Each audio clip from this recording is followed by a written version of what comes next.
తెలంగాణలో అయితే కొత్త వివాదం అయితే స్టార్ట్ అయింది కదా. గదేనులా Andhra deputy CM power star Pawan Kalyan అయితే మొన్న తెలంగాణ ఆవిర్భావ దినోత్సవం రోజు తెలంగాణలో మీటింగ్ పెడతాము, తెలంగాణ మీ అబ్బా జాగిరా అనుకుంటా మాట్లాడింది కదా. ఇక దీనికి స్ట్రాంగ్ కౌంటర్గా చాలా మంది మాట్లాడిరులా. ఇక తెలంగాణ నీ అబ్బా జాగిరా, తెలంగాణ నీ అబ్బా జాగిరి కాదు, తెలంగాణను సాధించుకున్నటువంటి ఎవరెవరైతే పోరాట యోధులు ఉన్నారో ఆ యోధుల జాగిరి అనుకుంటా కేటీ రామారావు సార్ మాట్లాడిండు. గట్లనే కాంగ్రెస్ పార్టీకి చెందినటువంటి పోరాట యోధుడు మన ఏదైతే బస్సు శాఖల మంత్రి ఉంటాడు కదా పొన్నం ప్రభాకర్ సారు, ఆ సార్ మాట్లాడిండు. తెలంగాణ జాగృతి కవిత మేడం ఉన్నది కదా టీఆర్ఎస్ పార్టీ, ఆ మేడం మాట్లాడింది.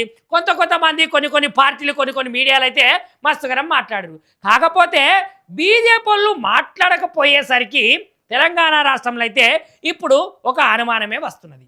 ఎందుకంటే రాబోయే రోజులల్లా ఇటు జనసేన కానీ లేకపోతే టీడీపీ కానీ లేకపోతే బీజేపీ కానీ ఈ మూడు కూటమయ్యి మళ్ళా తెలంగాణ రాష్ట్రంలో బీజేపీని బలపరిచేటట్టు ఏమైనా ప్లాన్ చేస్తున్నారా, ఏమైనా కుట్రలు చేస్తున్నారా అనే ముచ్చట్లయితే వివాదాస్పదంగా మారుతున్నాయట. ఇక అసలు ముచ్చట్లకు పోతే పవన్ కళ్యాణ్కి అయితే బీజేపీ వత్తాసే పలుకుతున్నదని చాలా మంది అనుకుంటున్నారు. రాజకీయ విశ్లేషకులు కూడా ఈ ముచ్చట్టే చెప్తున్నారు. ఇక తెలంగాణలో కూటమి వస్తుందా అనేది ఒక క్వశ్చన్ మార్క్ లెక్క అయిపోయిందిలా. ఇక పవన్ సభకైతే అనుమతి ఇవ్వకపోవడం మీదనైతే ఇటు రామచంద్రరావు దాని తర్వాత రఘునందన్ రావులు అయితే ఫైర్ అయ్యేట మనోళ్ళ మీద. ఎందుకంటే హైదరాబాద్లో ట్రై కార్పొరేషన్ ఎన్నికలల్లో జనసేనతో పాటు అయితే పొత్తుకైతే ఇటు బీజేపీ నాయకులు అయితే ఆసక్తికరంగా ఎదురు చూస్తున్నారట. ఇక సైబరాబాదు కార్పొరేషన్ అయితే టీడీపీ జనసేనకు ఎక్కువ సీట్లు ఇచ్చేటట్లయితే మంతనాలు జరుపుతున్నారని తెలుస్తున్నది. ఇక సెటిలర్ల ఓట్లతోటైతే కనీసము ఒక్క కార్పొరేషన్లో అయిన సుతము బాగా వేయాలని బీజేపీ అయితే చాలా ప్లానే చేస్తున్నదట. ఇక తెలంగాణ వాదాన్ని తొక్కి వేసేటందుకైతే పవన్ కళ్యాణ్ను వాడుకుంటున్నారట ఈ తెలంగాణ రాష్ట్రంలో. ఇక గట్లనే ఆంధ్ర కూటమి సుత ఇంట్లో భాగమై కూర్చున్నదట.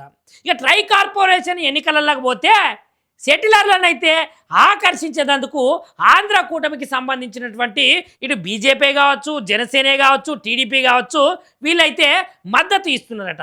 ఇక బండి భగీరథ ఫోక్సో కేసు ఏదైతే ఉన్నదో ఆ దెబ్బతోటైతే తెలంగాణలో బీజేపీ పార్టీ అయితే పూరాగా డీలే పడ్డది కదా. ఇక అందుకనే ఇక పవన్ కళ్యాణ్ ఇమేజ్ని అయితే అడ్డం పెట్టుకొని ఎన్నికలకు పోయే అవకాశాలే కనిపిస్తున్నాయని అంటున్నారు. ఇక గింతటి స్థాయికి అయితే జిగదారిపోయిందట బీజేపీ పార్టీ. ఇక ఇంకో ముచ్చట ఏంటంటే మున్సిపల్ ఎన్నికల ముంగడ సుతం పవర్ స్టార్ పవన్ కళ్యాణ్ తెలంగాణకు వచ్చి ప్రచారం చేయాలని చెప్పేసి కేంద్ర మంత్రి స్వయంగా పవర్ స్టార్ పవన్ కళ్యాణ్ ఆహ్వానించిందట. కాకపోతే ఇక్కడ ఉన్నటువంటి కార్యకర్తలు ఆయన పార్టీని వ్యతిరేకించేసరికి వెనుకంజ వేసిందట. లేకపోతే ఆయాల్లో కూడా తెలంగాణకు వచ్చి ఈయన ఖచ్చితంగా తప్పకుండా ప్రచారం అయితే చేసేటోడు. ఇవాళ బీజేపీకి తెలంగాణ రాష్ట్రంలో అయితే కష్టకాలం ఉన్నది. అందుకనే ఈ కీలకమైనటువంటి నిర్ణయం తీసుకొని అటు పవర్ స్టార్ పవన్ కళ్యాణ్కి అయితే వత్తాసు పలుకుతున్నది. కూటమినైతే ఇప్పుడు తీసుకొచ్చే అవకాశాలే ఉన్నట్లయితే తెలుస్తున్నాయట. మరి చూడాలి ఏం జరుగుతుందో ఎట్లా జరుగుతుందో.